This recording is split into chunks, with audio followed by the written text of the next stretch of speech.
Hola, estamos en el desierto. Hace mucho viento. Bajo estas condiciones es complicado encender una fogata. Una de las mejores alternativas que tenemos es construir una fogata tipo Dakota. Tenemos un pozo, que es la chimenea, y una comunicación en diagonal, que es la entrada del combustible y aire. Vamos a tratar de encender la fogata con chispa. Coloqué algunas ramas de mezquite y yesca, que es ramas muy delgaditas, zacate, etc. Vamos a ver.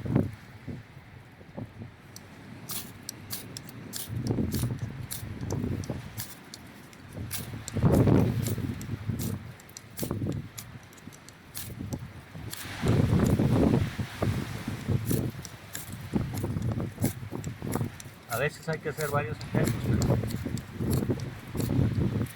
trataremos de lograrlo. Bien, ya está encendiendo la yesca.